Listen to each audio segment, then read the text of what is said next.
குண்டக்க மண்டக்க கவிதைகளை கேட்டு மண்டக்க குண்டக்க ஆகாதீர் நீங்கள். குண்டக்க மண்டக்க கவிதைகளை கேட்டு மண்டக்க குண்டக்க ஆகாதீர் நீங்கள். வயிற்றுக்கு வலி வந்த டாக்டரிடம் போங்கள். சீட்டினை பிளேடினால் கிழிக்காமல் இருங்கள். சீட்டினை பிளேடினால் கிழிக்காமல் இருங்கள். 1 2 3 ஸ்டார்ட்.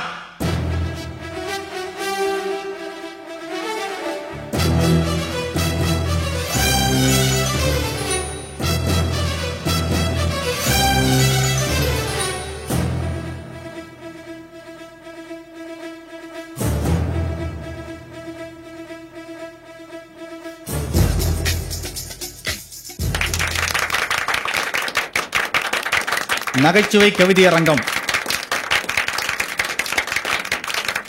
அன்பார்ந்த பெரியோர்களே, எங்களின் சம்திங் சபாவின் சார்பாக இந்த நகைச்சுவை கவிதையரங்கத்தை இந்த அவுட் ஹவுஸில் நடத்தி கொள்ள இடமளித்த அண்ணன் கவிதை பித்தன் அவர்களுக்கு என் கையெடுத்து வணக்கத்தை சொல்லி, இங்கே கவிதை வாசிக்க வந்திருக்கும் கவிஞர்களையும் அதை காப்பியடிக்க வந்திருக்கும் கலைஞர்களையும் சிறந்த கவிதையை தேர்ந்தெடுத்து பரிசு வழங்க வந்திருக்கும் காலதாமத புலவர் ஐயா கவிஞர் வெங்கலமுத்து அவர்களையும் கருப்பு கண்ணதாசன் என்று பட்டம் பெற்ற கவிஞர் காளி அவர்களையும் சம்திங் சபாவின் சார்பாக வரவேற்று இந்த கவிதை அரங்கத்தை ஆரம்பித்து வைக்க அவர்களை அழைக்கிறேன். முதலாவதாக காலதாமத புலவர் ஐயா வெங்கலமுத்து அவர்களை சிறிது உரையாற்றுமாறு அழைக்கிறோம். ரெண்டு கவிஞர்கள் வந்து இரு திருவங்களாச்சு, எப்படி இந்த கதைக்கு ஒண்ணா வந்தாங்க? ஆச்சரியம் தான்பா இது. இவர் இங்க சண்டை போட்டுற போறாங்கப்பா. இவன் எழுதுனது அவன் தப்பு சொல்லுவேன், அவன் எழுதுனது அவன் தப்பு சொல்லுவேன். கவிதைகளை கையிலே எடுத்துக்கொண்டு கைச்சிலவிற்கு காசினை பையிலே வைத்துக்கொண்டு உங்கள் கற்பனை கவிதைகளை வாசித்து முதல் இடத்தை பிடிக்க வேண்டும் என்ற ஆவலுடன் முதல் பஸ்ஸை பிடித்து வந்து முன்வரிசையில் அமர்ந்திருக்கும் துடிப்புமிக்க கவிஞர்களே, தமிழகத்தில் இருக்கும் இந்த கவிஞர்களை எல்லாம் களையெடுத்து அவர்கள் ஆர்வத்திற்கு விசா எடுத்துக் கொடுக்க விழா நடத்தும் சம்திங் சபாக்காரர்களே, இன்று இந்த கவிஞர்கள் எல்லாம் வாசிக்கும் கவிதையை கேட்டு கருத்து சொல்ல வேண்டும் என என்னிடம் ஒரு கால்குலேட்டரை கையிலே கொடுத்து சரியான கவிதைக்கு மரியாதை செய்ய வேண்டும் என மரியாதையுடன் என்னை காரிலே அழைத்து வந்து இந்த ஹாலிலே அமர வைத்த அறிஞர்களே, உங்கள் அனைவருக்கும் இந்த காலதாமத புலவனின் பணிவான வணக்கம். கவிதை கவிதை என்பது என்ன? அந்த கவிதையிலே என்னென்ன இருக்கிறது தெரியுமா? கவிதையிலே கவிதை இருக்கிறது, கதை இருக்கிறது, விதை இருக்கிறது, தை இருக்கிறது, கவி இருக்கிறது. இப்படி 5 in 1 அமைந்திருக்கும் இந்த கவிதை எப்படி பிறக்கிறது என்பது தெரியுமா? அந்த கவிதையை பிரித்து பார்த்தால் அது எப்படி பிறக்கிறது என்பது தெரியும். கவிதையை பிரித்து பார்ப்பதா? எப்படி? இப்படி கா பிளஸ் வி, வி பிளஸ் தை. இதில் கா என்பது கற்பனை, வி என்பது விற்பனை, தை என்பது தமிழ் மாதத்தை குறிக்கிறது. ஆம், தை பிறந்தால் வழிபிறக்கும் என்பார்கள். அதுபோல் அந்த கா என்ற கற்பனையும் வி என்ற விற்பனையும் இந்த தையிடம் வரும்போது அதற்கு வழி பிறக்கிறது, அங்கே கவிதை பிறக்கிறது. அந்த கவிதை எழுத முதலில் என்ன தேவை? கற்பனை தேவைதான். ஆனால் அதற்கு முன்னால் என்ன தேவை? பேனாவும் பேப்பரும் தேவையில்லையா? பேனாவும் பேப்பரும் இருந்து விட்டால் உன் கற்பனையை கள்ளச்சாராயம் குடித்து கூட வரவழைத்து விடலாம். இதோ இங்கே நடக்கப் போகும் போட்டியிலே தான் சிறந்த கவிஞனாக தேர்ந்தெடுக்கப்படுவோம் என்ற போதையிலே வந்து அமர்ந்திருக்கிறார்களே இந்த கவிஞர்கள். இவர்கள் எதை குறித்து இந்த கவிதையை படைத்திருக்கிறார்கள் என்பது எனக்கு தெரியாது. அது அவர்கள் வாசிக்க போகும் கவிதையின் வாசனையை வைத்துத்தான் சொல்ல முடியும். அந்த கவிதையிலே வரும் சிறு நெடியின் தரத்தை பார்த்து ஒரு நொடியிலே சொல்லிவிடுவேன் இந்த கவிதை தான் சிறந்தது என்று. ஆகவே கவிஞர்களே, உங்கள் கவிதையில் நெடி இருக்கிறதா என்று நீங்களே ஒரு முறை நுகர்ந்து பார்த்து நெடி குறைந்திருந்தால் அதை கொஞ்சம் ஏற்றிக்கொண்டு பின் மேடையிலே ஏறி உங்கள் கவிதையை வாசித்து இந்த கதர் துண்டை முதல் பரிசாக பெற்றுச் செல்ல வேண்டும் என வாழ்த்துகிறேன். ஒருவேளை 2-3 கவிஞர்கள் தேர்ந்தெடுக்கப்பட்டு விட்டால் ஒரு கதர் துண்டை என்ன செய்வது? ஆகவே இந்த கதர் துண்டை கர்ச்சிப்பாக மாற்றி அவர்களுக்கு கொடுக்கலாம் என்று ஐடியா கொடுத்து அமர்கிறேன். வணக்கம்.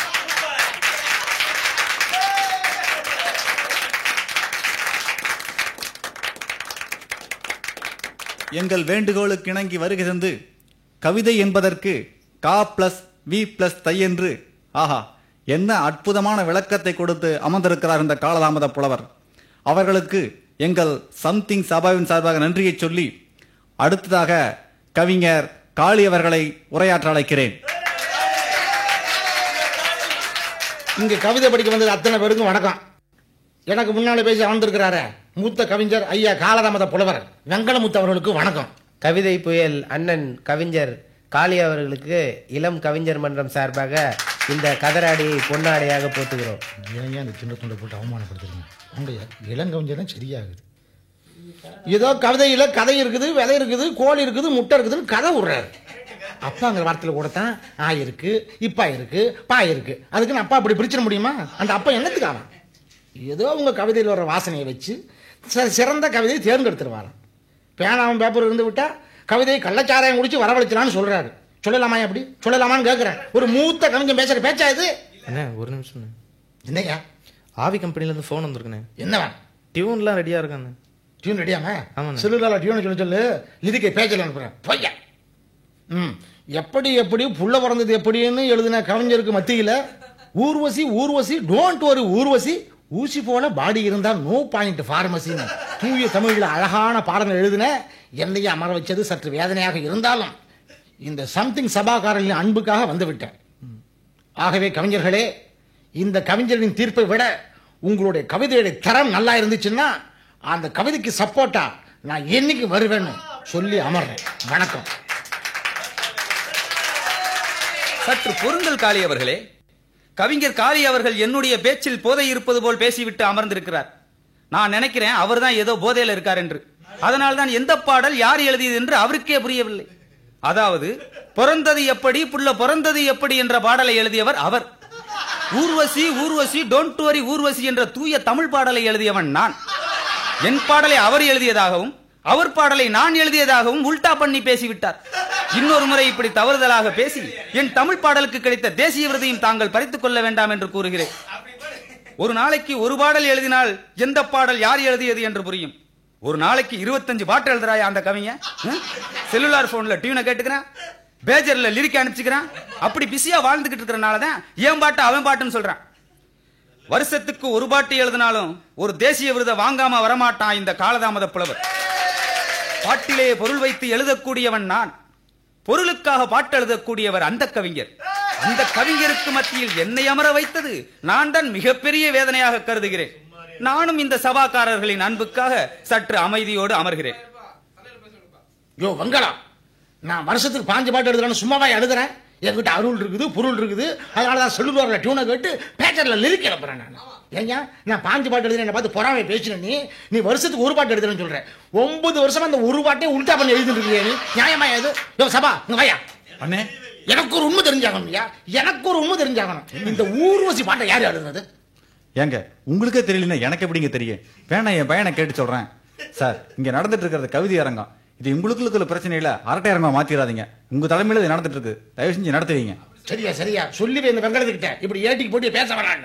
எனக்கு கம்போசிங் கேட்டாச்சு. சீக்கிரம் கவிதை எங்கிட்ட ஆரம்பிச்சு வைக்கி, நான் கவிட்டு போறேன். விட்டா 2 பேர் அடுதில் பயங்கரமா இறங்கி வாங்க போல. அதுக்கு பேசாம நம்மளே தலைமை தாங்கி இருக்கலாம். அடுத்ததாக கவிதை வாசிக்க வருகிறார் மந்தவெளியைச் சேர்ந்த 2ஆம் திருவள்ளுவர்.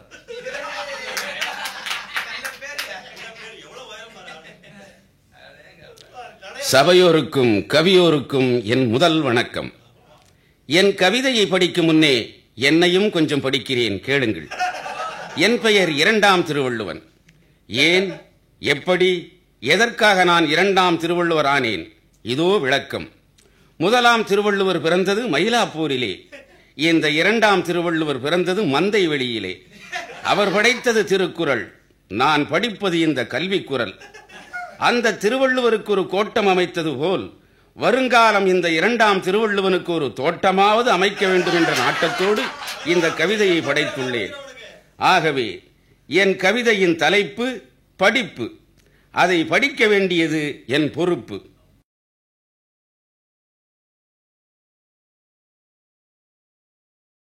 என் கவிதையின் தலைப்பு படிப்பு. அதை படிக்க வேண்டியது என் பொறுப்பு. படி, இன்னும் படி, உணர்ந்து படி, உசாராக படி. கல்கி படி, குமுதம் படி, ஆனந்த விகடன் படி, தினத்தந்தி படி, தினகரன் படி. ஆனால் இவையெல்லாம் படிக்கும் முன்னே ஒன்று படிக்க வேண்டும்.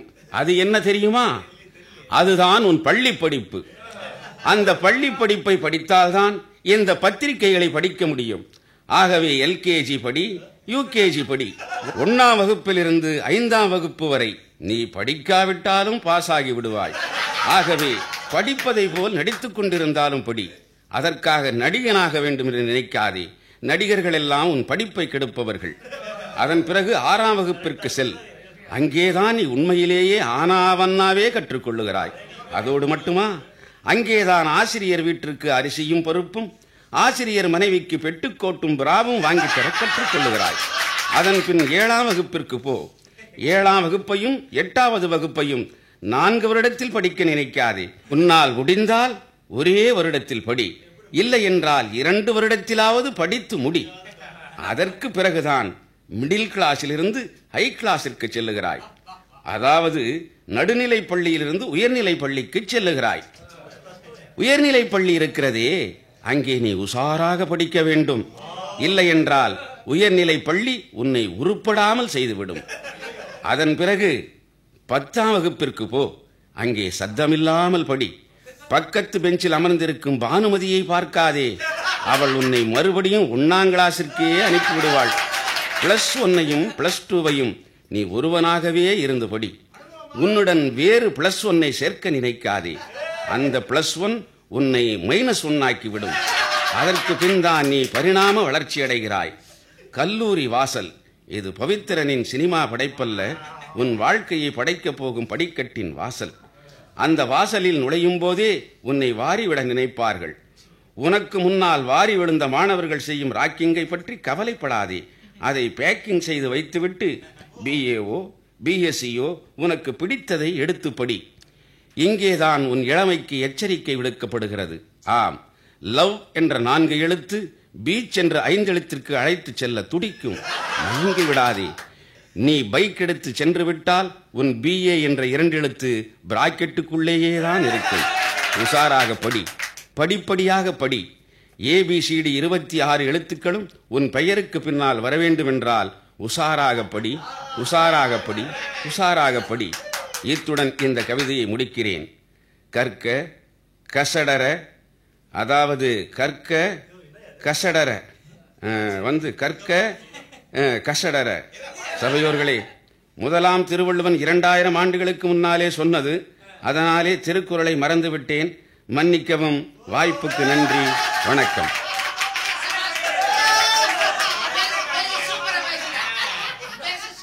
படி படி என்று ஒரு கவிதையை படித்துவிட்டு சென்றிருக்கிறாரே இந்த 2ஆம் திருவள்ளுவர். அவர் அவருடைய கவிதையிலே ஒரு சில படிகளிலே உயர்ந்து நின்றாலும் ஒரு சில படிகளிலே அவர் சறுக்கி விழுந்து விட்ட காரணத்தினால் இது பரிசுக்குரிய கவிதை அல்ல என்று இதை ஒதுக்கி வைத்து விடுகிறேன். இதை நான் கடுமையா ஆட்சேபிக்கிறேன். என்னையா தடிக்கு விழுந்துட்டாரு, வலிக்கு விழுந்துட்டாரு, என்ன அழகா பேச்சிருக்கிறாரு. என்னதான் சொன்னாலும் ஒரு உயர்ந்த கருத்து சொல்லியிருக்கிறாரு. படி அப்படின்னு ஒரு நல்ல கருத்து சொல்லியிருக்கிறாரு. என்னையா சொன்னாரு கடைசியில? கற்க கசடர, கற்க கசடர, கற்க கசடர கற்பவை கற்றபின் நிற்க அதற்கு தகன்னு சொல்லியிருக்கிறாரு. முதல்ல இது பாலு, இது நல்லா புரிஞ்சுக்கணும். அதனால இந்த கவிதையை நான் பரிசீலனைக்கு எடுத்துக்கிறேன். அடுத்த கவிதையை படிக்க வருகிறார் கவிச்சக்கரம் கவிதாம்பாள். தாய்ப்பாலை குடித்திருப்பாய் தம்பி, என் தமிழ்ப்பாலை குடித்திருப்பாயா தம்பி? என் தமிழ்ப்பாலை குடிப்பாய் என நம்பி இக்கவிப்பாலை காய்ச்சி வந்தேன் தம்பி. குடி குடி குடியை கெடுக்கும் என்பார்கள், அது பொய். குடி குடியை வாழ வைக்கும், அது மெய். உண்மைதான், குடி குடியை வாழ வைக்கும். அது எந்த குடி? சாத்துக்குடி. சாத்துக்குடியால் குடிகெட்டு தூத்துக்குடி சென்றவர்கள் உண்டோ? இல்லை, சாத்துக்குடியால் குடிகெட்டு காரைக்குடிதான் சென்றவர்கள் உண்டோ? ஆகையால் தான் சொல்கிறேன், குடி குடியை கெடுக்காது, குடி குடியை வாழ வைக்கும். காலையிலே இளநீ குடி, அது உன் கண்ணுக்கு அழகு. அதற்கு பின்னால் பால் குடி, அது உன் பல்லுக்கு அழகு. பழக்கம் இருந்தால் டீ குடி, இல்லை என்றால் காஃபி குடி. டீயிலே டீன்னு இருக்கு, காஃபியிலே காஃபின்னு இருக்கு. இந்த 2 இன்னுமே உன் உடலுக்கு உற்சாகம் தரும். ஆகையால் தான் சொல்கிறேன், குடி குடியை கெடுக்காது, குடி குடியை வாழ வைக்கும். உச்சி வெயிலில் சர்பத் குடி, அது உன் உச்சந்தலை சூட்டை தடுக்கும். உண்ட பின்னே ஆப்பிள் குடி, அது உன் ஆரோக்கியத்தை வளர்க்கும். 3 மணிக்கு மோர் குடி, அது உன் மூளையை வளர்க்கும். 3:30க்கும் மோர் குடி, அது இன்னும் உன் மூளையை வளர்க்கும். அடிக்கடி தண்ணி குடி, அப்பப்ப வெண்ணி குடி. தண்ணியும் வெண்ணியும் குடித்து குடிகட்டவர்கள் உண்டோ? ஆகையால் தான் சொல்கிறேன், குடி குடியை கெடுக்காது, குடி குடியை வளர்க்கும் என்று. பழங்களை குடி, அந்த பழங்களை ஜூஸாக்கி குடி, இல்லை என்றால் சாசாக்கி குடி. ஆப்பிள் குடி, அதில் வைட்டமின் ஏ இருக்கு. ஆரஞ்சு குடி, அதில் வைட்டமின் பி இருக்கு. சாத்துக்குடி குடி, அதில் வைட்டமின் சி இருக்கு. தக்காளி குடி, அதில் வைட்டமின் டி இருக்கு. பைனாப்பிள் குடி, அதில் வைட்டமின் இ இருக்கு. கேரட் குடி, அதில் வைட்டமின் எஃப் இருக்கு. லெமனை குடி, அதில் வைட்டமின் ஜி இருக்கு. மாம்பழம் குடி, அதில் வைட்டமின் எக்ஸ் இருக்கு. இப்படி ABCD 26 எழுத்துமே இந்த பழங்களில் இருப்பதால் நீ ABCDகளையும் கற்றுக்கொள்ளலாம், பல வைட்டமின்களையும் வாங்கிக் கொள்ளலாம். ஆகவே பழங்களை குடி, அந்த பழங்களை ஜூஸாக்கி குடி, இல்லை என்றால் சாசாக்கி குடி. ஜூஸ் குடித்து குடிகட்டவர்கள் உண்டோ? இல்லை சாஸ் குடித்துதான் குடிகட்டவர்கள் உண்டோ? ஆகையால் தான் சொல்கிறேன், குடி குடியை கெடுக்காது, குடி குடியை வாழ வைக்கும் என்று. இப்படி 7 மணி வரை எதையாவது குடி, குடித்துக்கொண்டே இரு. 7 மணிக்கு மேல் பாலை குடித்து படுத்து விடு, இல்லை பாலை குடிக்காமலாவது படுத்து விடு. 7 மணி இருக்கிறதே, மாலை மயங்கும் நேரம், அது ஆளை மயக்கும் நேரம். இப்பொழுதுதான் உன் மனதிற்கு நீ பூட்டு போட வேண்டும். பூட்டுடைத்து பீர் குடிக்க சென்று விட்டால் பீர் ரம்மாகும், ரம் ஜின்னாகும், ஜின் விஸ்கியாகும், விஸ்கி பிராந்தியாகும், அதற்கு பின் வாந்தியாகும். இந்த குடியில் இறங்கிவிட்டால் பிறகு ஏன் குடி குடியை கெடுக்காது? குடி குடியை வாழ வைக்காது, குடி குடியை கெடுக்கத்தான் செய்யும் என்று முடித்துக் கொள்கிறேன். வணக்கம். இந்த கவிச்சக்கரம் கவிதாம்பாள் படித்த கவிதையை நான் வன்மையாக கண்டிக்கின்றேன். ஏன் தெரியுமா? அவர் எடுத்துக்கொண்ட தலைப்பு என்ன? குடி. அவர் அரசாங்கத்திற்கு ஆப்போசிட்டாக ஒரு வார்த்தையை கூறிவிட்டார். அது என்ன? குடி குடியை கெடுக்காது, குடி குடியை வாழ வைக்கும் என்றார். அவர் எப்பொழுது குடி குடியை வாழ வைக்கும் என்று சொன்னாரோ அப்பொழுதே இந்த அவையில் இருந்த 5 பேரை காணவில்லை. அவர்கள் குடிக்க சென்றதற்கு காரணம் இந்த அம்மா பேசிய முதல் வரி என்பதால் இந்த கவிதையை நான் பரிசுக்குரியதாக ஏற்றுக்கொள்ள மாட்டேன் என்று ஒதுக்கி விடுகிறேன். என்னுடைய படிக்காத நண்பர்கள் நான் சொல்லிக்க விரும்புறேன். அந்த அப்ப என்னையா தப்பா சொல்லிச்சு, இல்ல என்ன தப்பா சொல்லிச்சுன்னு கேக்குறேன். குடியை குடியை கெடுக்காது வாழ வைக்கும்னு சொல்லிச்சு. அதுல என்ன தப்பு இருக்குது? காப்பி குடி, டீ குடி, மோர குடி, இளநீர் குடி தானே சொல்லிச்சு. உனக்கு குடின்னு அதுதானே கவனத்துக்கு வருது. அது அவங்க தப்பா உன் தப்பா? கிளைமாக்ஸ் சரியா கேட்காம விட்டுட்டேயா. 7 மணிக்கு மேல குடிக்கிறதா தப்புன்னு சொல்லிச்சு. அதனால இந்த கவிதையை பரிசுக்கு உள்ளதா நான் எடுத்துக்கிறேன். அடுத்த கவிதையை படிக்க வருவது இளம் கவி இருமண்டையோன்.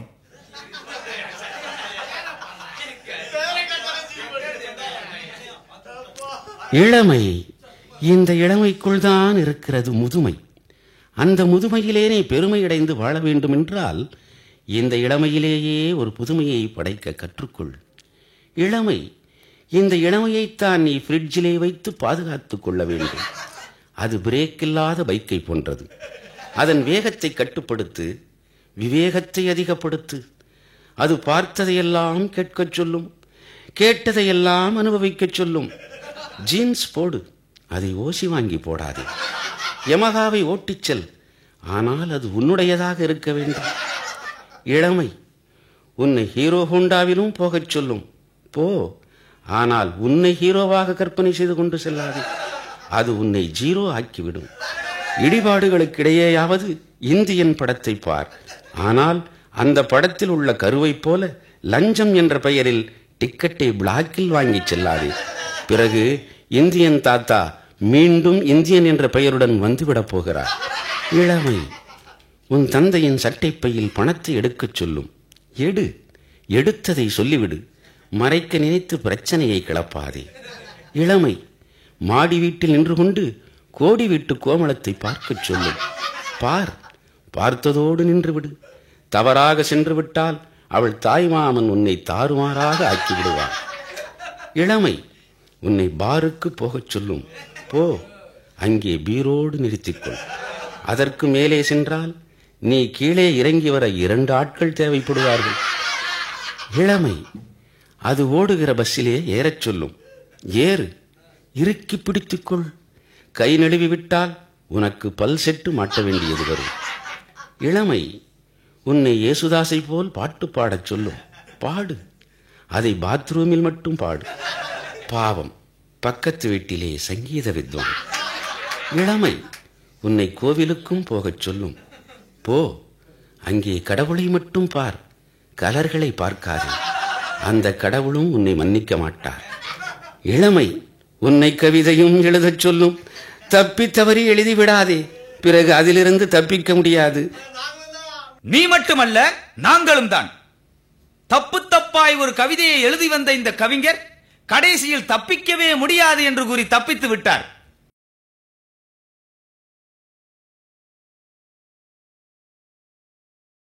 தப்பு தப்பாய் ஒரு கவிதையை எழுதி வந்த இந்த கவிஞர் கடைசியில் தப்பிக்கவே முடியாது என்று கூறி தப்பித்து விட்டார். இன்று நடப்பது இளைஞர்கள் நடத்தும் கவிதையரங்கம். இவர் இளைஞர்கள் நடத்தும் கவிதையரங்கத்தில் வந்து இளமையை பற்றி குறை கூறி சென்றிருக்கிறார். அந்த கவிதையிலே என்ன சொல்லி இருக்கிறார்? இளைஞர்களே, நீங்கள் ஓசியில் பேண்டை போடாதீர்கள். இளைஞர்களே, உங்கள் நண்பரிடம் வண்டியை வாங்கி செல்லாதீர்கள். இளைஞர்களே, ஓடும் பஸ்ஸில் ஏறாதீர்கள் என்று அந்த இளமைக்கு முட்டுக்கட்டை போடுகிறார். இளமை நிக்கிற பஸ்ல ஏறுமாயா? நேத்து வந்த காதல் தேசம்னு ஒரு படம். அந்த படத்துல வடிவேல் ஒரு கேரக்டர். அண்ணே பஸ் நின்றுச்சு ஏறுங்கம்பா. வடிவேல் எதுக்கு ஏறணும், ஏன் ஏறணும் அப்படின்னு கேட்பேன். அண்ணே பஸ் கிளம்புது ஏறுங்கண்ணேம்பா. இருடா ஏறுவோண்டா, அதுக்குள்ள ஏன் ஏறணும் அப்படின்பா. அண்ணே பஸ் மெதுவா போய்கிட்டு இருக்கு, இப்பயாவது ஏறுங்கண்ணே அப்படின்பா. இன்னமும் ஏற மாட்டார் வடிவேலு. கடைசியில பஸ் ஸ்பீடா போகும்போதுதான் வேகமா ஓடி போய் ஏறுவாரு. அண்ணே இப்படி ஓடுற பஸ்ல ஏறுறீங்களே, கீழே விழுந்துட்டீங்கன்னா என்ன ஆகுறது, இது தப்பு இல்லையா? அவன் ஃப்ரெண்டு கேட்க அவனை பலார்னு அடைச்சு சொல்லுவாரு. ஏண்டா நிக்கிற பஸ்ல ஏறதும் நிக்கிற பஸ்ல இறங்குறதும் ஒரு கல்லூரி மாணவனுக்கு அழகா? இதெல்லாம் புரியாம நீ ஏண்டா காலேஜ்ல படிக்கிற முண்டோ அப்படின்னு சொல்லுவாரு.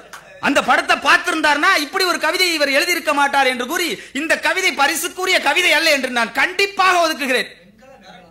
ஆமாய்யா, காதல் தேசமா அது ஒரு படம், அதுல ஒரு சீனு. இந்த சீனை சொல்லி இந்த படத்தை சொல்லி இப்பேற்பட்ட உயர்ந்த கவிதை வேண்டான்னு சொல்றாரு. இந்த மனுஷனுக்கு மூளை கட்டு போச்சுன்னு நினைக்கிறேன். ஐயா, ஹீரோ ஹோண்டா ஓட்ட வேணான்னு சொன்னாரு. ஓசில வாங்கி ஓட்டாத, உழைச்சு காசு போட்டு வாங்கி ஓட்டுனாரு. ஜீன்ஸ் போட்டு போடாத சொன்னாரு. ஓசில வாங்கி போடாத, உழைச்சு உன் சம்பளத்தில் வாங்கி போடுன்னு சொன்னாரு. ஐயா, இதுக்கு தான் அந்த காலத்தில் சொல்லியிருக்கிறாங்க. என்ன சொல்லியிருக்கிறாங்க? மனம் ஒரு குரங்கு, மனித மனம் ஒரு குரங்கு. மனுஷன் மனசு குரங்கு மாதிரி ஆடும் சொல்லியிருக்கிறாங்க. அது எப்ப ஆடும்? வயசு பசங்க வேகத்தில் ரொம்பவும் ஆடும். அதனால இந்த நேரத்தில் மனசு அளவாய விடாம ஒழுங்கா கட்டுப்பாடா நடந்துக்கணும்னு ஒழுக்கத்தை சொல்லியிருக்கிறாரு. இந்த கவிதை சரியில்லைன்னு சொல்ற இவரை தான் முதல்ல இந்த கவிதை அரங்கத்தில் இருந்து தூக்கணும். அதனால இப்பேற்பட்ட உயர்ந்த கவிதையை பரிசுக்கு உகந்ததா எடுத்துக்கணும் நான் உங்களுக்கு எல்லாருக்கும் சொல்றேன். அடுத்த கவிதையை பேச வருகிறார் சாதா கவி சல்யூட் சைமன். தலைநகரம், தமிழ்நாட்டின் தலைநகரம் மெட்ராஸ். தமிழ்நாட்டின் தலைநகரம் மெட்ராஸ். அதன் பேர்லயே இருக்குது ஒரு டிசீஸ். கோல்டனை பார்த்துக்கிறீங்க, மெட்ராஸை வாங்கிக்கிறீங்க. கோல்டனை பார்த்துக்கிறீங்க, மெட்ராஸை வாங்கிக்கிறீங்க. அப்போ மெட்ராஸ் ஐ, இப்போ சென்னை ஐ. அப்போ மெட்ராஸ் ஐ, இப்போ சென்னை ஐ. சென்னையில ஓடுது பார் கூவம், சென்னையிலே ஓடுது பார் கூவம்.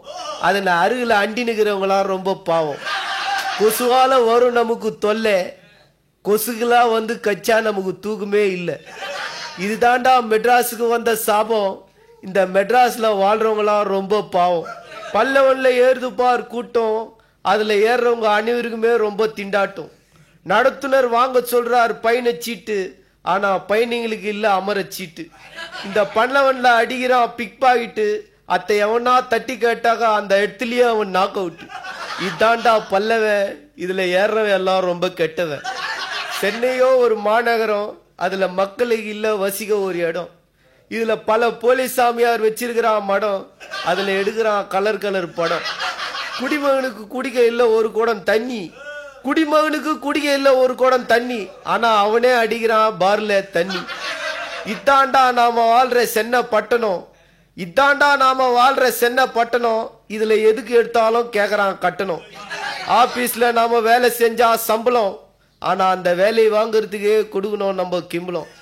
பசங்களுக்கு தேவை ஸ்கூல் அட்மிஷனு, பசங்களுக்கு தேவை ஸ்கூல் அட்மிஷனு, இதுக்கு பிரின்சிபால் கேக்குறான் டொனேஷனு. மாநகர்ல மழை பெஞ்சா சாக்கடை, அத்த அண்டினே வச்சுனுக்கிறான் ஒருத்தன் பூக்கடை. மாநகர்ல மழை பெஞ்சா சாக்கடை, அத்த அண்டினே வச்சுனுக்குறான் ஒருத்தன் பூக்கடை. பிரச்சனையால தலைக்குது தலைநகரம், மற்ற நாட்டுக்காரனுக்கெல்லாம் இது ஒரு சீரம். பிரச்சனையால தலைக்குது நம்ம தலைநகரம், மற்ற நாட்டுக்காரனுக்கெல்லாம் இது ஒரு சிகரம்.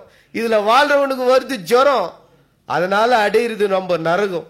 இதாண்டா தலைநகரம் மெட்ராஸ், அது பேர்லயே ஒட்டினுக்குதுடா டிசீஸ்.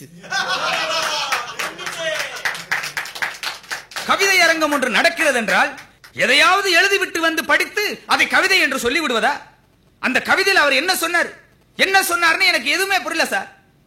மெட்ராஸ் ஐ மெட்ராஸ் ஐன்னாரு, கோல்டன் ஐ கோல்டன் ஐன்னாரு, பூக்கடை சாக்கடைன்னாரு. இது ஒரு கவிதையா? இந்த கவிதை பரிசுக்குரிய கவிதை அல்ல என்று நான் ஒதுக்குகிறேன். நானும் அதையே தான் சொல்றேன். இது என்ன கவி அரங்கமா கச்சடா அரங்கமா? என்னையா எப்படி தமிழ்ல பேசுறதுன்னா மறந்து போச்சு எனக்கு. கவிதைனா என்ன இருக்கணும் தெரியுமா? கவி இருக்கணும், விதை இருக்கணும், கதை இருக்கணும், இதெல்லாம் சேர்ந்தாதான் கவிதை. ஆனா இதுல எதுவுமே இல்லாம அக்குக்கு அந்தரத்துல நிக்குது. அதனால இப்ப ஏற்பட்ட கச்சரா கவிதையை இந்த கவி இயக்கத்துல தூக்கணும் நான் சொல்றேன். இவ்வளவு நேரம் நமக்கு ஆப்போசிட்டா பேசிக்கிருந்தா திடீர்னு நமக்கு சப்போர்ட்டா பேச ஆரம்பிச்சிருக்கான். இவ்வளவு நாள் என் பாட்டை தான் சுட்டுக்கிட்டு இருந்தேன். என்ன தைரியம் இருந்தா மேடையில நான் முன்னுரை பேசின கவிதையில கதை இருக்கு விதை இருக்குன்னு சொன்னதை ஏன் முன்னாடியே இப்ப பேச ஆரம்பிச்சிருப்பான். இவனை இப்படியே விடக்கூடாது, இவனுக்கு ஆப்போசிட்டா நம்ம பேசியே தரணும். அன்பர்களே, கலைஞர்களே, இதோ பேசிவிட்டு சென்றாரே ஒரு கவிஞர். அந்த கவிஞர் எப்படிப்பட்ட ஒரு கவிதையை வளர்த்திருக்கிறார் என்று தெரியுமா? மாநகரத்தை பற்றி தெல்ல தெளிவாக புட்டு புட்டு வைத்து சென்றிருக்கிறார் அந்த கவிதையிலே. ஆகவே அந்த கவிஞரை அழைத்து இதோ என்னுடைய அன்பளிப்பாக இந்த பொன்னாடையை போர்த்தி கௌரவிக்கிறேன். இப்படியே உணர்ச்சி வச்சப்பட்டு ஒவ்வொன்னா கைட்டு கொடுத்தாங்க, கடைசியில் ஒண்ணுமெல்லாம் வீட்டுக்கு போய் உடனே உதவாங்க போறியா நீ? இதை பாருங்க, இதுக்கு அந்த காலத்தில் சொல்லியிருக்கிறாங்க, நாணய மனுஷனுக்கு அவசியம், நாணய மனுஷனுக்கு அவசியம் அப்படின்னு சொல்லியிருக்கிறாங்க. மனுஷனுக்கு நாணயமும் வேணும், நான் நயமும் வேணும்யா. ரெண்டுமே இல்லாத உங்ககிட்ட பேசி பிரயோஜனம் இல்லை. நீ ஒத்துக்கிட்டாலும் சரி இல்லைனாலும் சரி, நான் ஒதுக்குனது தான். அடுத்த கதை எப்படியா? அடுத்த கவிதையை வாசிக்க வருகிறார் புலமை அரசி புண்ணியவதி அவர்கள். ஆண்கள் இருக்கிறார்களே ஆண்கள், அவர்கள் ஆண்கள்தான். பெண்கள் இருக்கிறார்களே பெண்கள், அவர்கள் பெண்கள்தான். ஆண்களில் இருக்கிறார்கள் பல வகை, அதில் எனக்கு தெரிந்தது சில வகை. ஆம், ஆண்களில் இருக்கிறார்கள் பல வகை, அதில் எனக்கு தெரிந்தது சில வகை. திருமணத்திற்கு பெண் பார்க்க வருவார்கள் ஆண்கள். பெண் பார்க்க வரும்போது கழுத்திலே செயினும் கையிலே வாச்சும் போட்டிருப்பார். பேரம் பேசி முடிந்ததும் அதை கழட்டி அவர் நண்பரிடம் கொடுத்திடுவார். பெண் பார்க்க வந்துவிட்டு பொன்னை பற்றி பேசுவார். ஆம், பெண் பார்க்க வந்துவிட்டு பொன்னை பற்றி பேசுவார். ஆபீஸிலே வேலை என்பார். திருமணத்திற்கு பின் ஆபீஸ் பாயாக இருப்பார். படிப்பு MSc என்பார். தாலி கட்டிய பின்தான் தெரியும் அவர் மிடில் ஸ்கூலை சொல்லி இருக்கிறார் என்று. வயது 30 என்பார். அதில் 5 அமுக்கி இருப்பார். எந்த கெட்ட பழக்கமும் இல்லை என்பார். அதற்கு பின் தான் தெரியும் அவர் எல்லா கெட்ட பழக்கத்தினாலும் உடல் வீக்காகி விட்டதால் இன்று எந்த கெட்ட பழக்கமும் இல்லை என்று. கட்டில் கேட்பார். படுத்துக்கொள்ள கட்டில் கேட்பார். கட்டிலை கொடுத்தால் தரையிலே படுப்பார். ஏன் என்று கேட்டால் இதுதான் என் பழக்கம் என்பார்.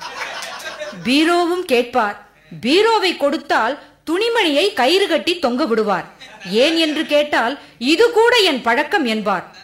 வெகு நாட்கள் ஆசையில் ஸ்கூட்டர் கேட்பார். அதை வாங்கிய பின் தான் 8 போட பழகியே லைசன்ஸ் எடுப்பார். 50 பவுன் நகை கேட்பார்.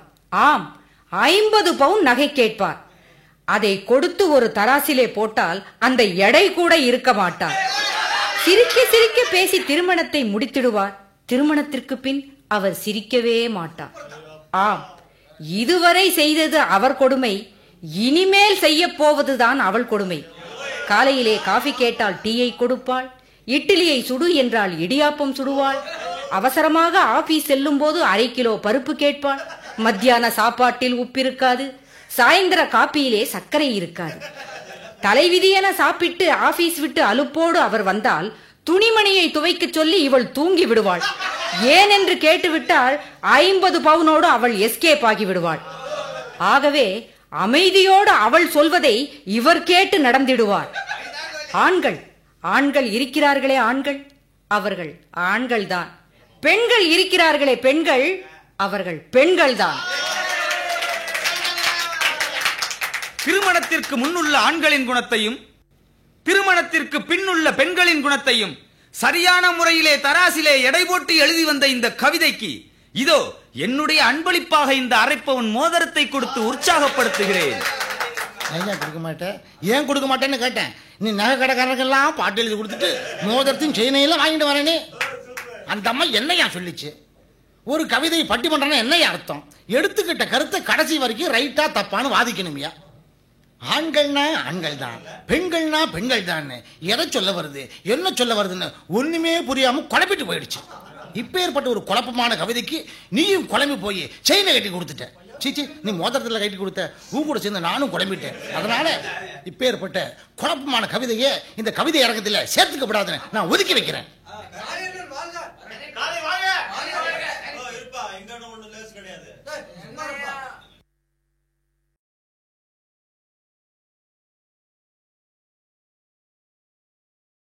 அடுத்த கவிதையை தேட வருகிறவர் அவசர கவி அரைநிஜார் அவர்கள். வீடு. வீட்டிற்கு ஒரு கவிதை படிக்கின்றேன் பார், அதை கேட்ட பின்பாவது நீ வீட்டோடு இருக்கப்பார். இங்கிருக்கும் ஒவ்வொருவருக்கும் தேவை வீடு, அது இல்லை என்றால் நீ சென்று விடலாம் காடு. நீ தூங்குவதற்கு தேவை வீடு, தூங்கி எழுந்த பிறகு நீ குளிப்பதற்கு தேவை வீடு. தாய்க்கும் தேவை வீடு, தந்தைக்கும் தேவை வீடு, பிள்ளைக்கும் தேவை வீடு, உன் பெரியப்பாவிற்கும் தேவை வீடு. இங்கிருக்கும் ஒவ்வொருவருக்கும் தேவை வீடு, அது இல்லை என்றால் நீ சென்று விடலாம் காடு. சமைப்பதற்கு தேவை வீடு, சமைத்ததை சாப்பிடுவதற்கு தேவை வீடு. அண்ணனுக்கும் தேவை வீடு, அக்காவிற்கும் தேவை வீடு, தம்பிக்கும் தேவை வீடு, தங்கைக்கும் தேவை வீடு. இங்கு இருக்கும் ஒவ்வொருவருக்கும் தேவை வீடு, அது இல்லை என்றால் நீ சென்று விடலாம் காடு. சின்ன வீட்டை சொல்லுகிறேன் என்று எண்ணி தப்பாக செல்லாதே, உன் சொந்த வீட்டை சொல்லுகிறேன் சுத்தமாக கேட்டுவிடு. சின்ன வீடு வைத்திருந்தால் வந்திடுவாய் ரோடு, பெரிய வீடு வைத்திருந்தால் நீ சென்றிடுவாய் மேடு. இங்கு இருக்கும் ஒவ்வொருவருக்கும் தேவை வீடு, அது இல்லை என்றால் நீ சென்று விடலாம் காடு. கூணுக்கும் தேவை வீடு, குருடுக்கும் தேவை வீடு, நொண்டிக்கும் தேவை வீடு, உன் போன்ற ஒண்டிக்கும் தேவை வீடு, என் போன்ற ஃபேமிலிக்கும் தேவை வீடு. இங்கு இருக்கும் ஒவ்வொருவருக்கும் தேவை வீடு, அது இல்லை என்றால் நீ சென்று விடலாம் காடு. சொந்த வீடு இல்லை என்றால் வாடகைக்கு வீடு தேடு, அட்வான்ஸும் இல்லை என்றால் அதற்கு அப்புறம் முன்பாடு. கல்யாணம் பண்ணிப்பாரு, வீட்டை கட்டிப்பாருன்னு சொல்லுது அந்த காலம். ஆனா இந்த காலம் எப்படி தெரியுமா? கல்யாணம் பண்ணிப்பார், வாடகைக்கு ஒரு வீட்டை புடிச்சு பாருன்னு சொல்றாங்க. எங்கேயா வீடு கிடைக்குது? வீடு கிடைக்குது அவ்வளவு சுலபமா இருக்குது? அண்ணன், தம்பி, அப்பா, அம்மா, தங்கச்சி எல்லாம் சேர்ந்து இருக்கிறதுக்கு வாடகைக்கு ஒரு வீடு கிடைக்கிறதே கஷ்டமா இருக்குது இந்த காலத்துல. அண்ணனுக்கு ஒரு வீடு, தம்பிக்கு ஒரு வீடு, அக்காவுக்கு ஒரு வீடு, அம்மாவுக்கு ஒரு வீடுன்னு ஆளாளுக்கு ஒரு வீட்டை பிடிக்க சொல்லி இருக்கிறாரு. எங்கேயா வீடு கிடைக்குது? முதல்ல இவர் வீடு எங்கன்னு எனக்கு தெரிஞ்சாகணும். அதனால வீட்டை பத்தி வீட்டுல உட்கார்ந்து எழுதின இந்த கவிதை அரங்கத்துக்கு வர வேண்டிய அவசியம் இல்லைன்னு ஒதுக்கி வைக்கிறேன். தெய்வம் தந்த வீடு வீதி இருக்கு, இந்த ஊர் என்ன, சொந்த வீடு என்ன, ஞான பெண்ணே. எவ்வளவு அழகாக பாடி இருக்கிறார் அவர். அதே போல ஒரு மிகப்பெரிய கவிதையை இவர் வீட்டை பற்றி பாடி சென்றிருக்கிறார். அவர் இந்த கவிதையில என்ன சொல்கிறார்? ஒவ்வொருவருக்கும் வீடு தேவை என்று சொல்லி இருக்கிறார். நீ மொத்தமா இருந்தாலும் சரி, தனித்தனியா இருந்தாலும் சரியா, ஆனா ஒரு வீட்டுல இருன்னு சொல்லி சொல்றாரு. அவர் கவிதையோட கடைசியில் என்ன சொல்லியிருக்காரு? சொந்த வீடு இல்லை என்றால் வாடகைக்கு வீடு தேடு, அட்வான்ஸும் இல்லை என்றால் அதற்கப்புறம் ஓம்பாடு இருக்காரு. வீடு இல்லாம இருக்க முடியும் ஒரு மனுஷன்? ஒரு மனுஷனுக்கு கண்டிப்பா வீடு தேவை. அப்படி வீடு உனக்கு கிடைக்கலனா தெய்வம் தந்த வீடு வீதி இருக்குன்னு பாடிக்கொண்டுதான் போக வேண்டும். ஆகையால் வீட்டை பற்றி மிக சிறப்பாக எழுதிய இந்த கவிதையை பரிசுக்குரிய கவிதையாக தேர்ந்தெடுத்து வைத்துக் கொள்கிறேன். அடுத்த கவிதையை புலம்ப வருகிறவர் உண்மை கவி ஒத்தக்கடுக்கன். பெண் பெண் என்றால் பேயும் இறங்கும் என்பார்கள். அதற்காக நீயும் இறங்கி விடாதே, பிறகு உண்மை காக்க யாராலும் முடியாது. பெண் என்பவள் ஜின் போன்றவள், குடித்தால் வெளியே தெரியாது என்பார்கள். ஆனால் நீயே போதையில் உளறி விடுவாய். அவள் நெற்றி ஞாயிறு என்பாள், நம்பி விடாதே, அதுதான் உண்மை உருக்கப் போகும் சூரியன். அவள் கண்கள் திங்கள் என்பாள், அதை காதலுக்கு கண்ணில்லை என்று எண்ணி விடாதே, அது உன் மாதச்சம்பளங்களை குறிக்கும் திங்கள். அவள் வாய் செவ்வாய் என்பாள், முத்தம் கொடுக்க நினைக்காதே, அந்த செவ்வாய் உன்னை இளிச்சவாயாக்கிவிடும்.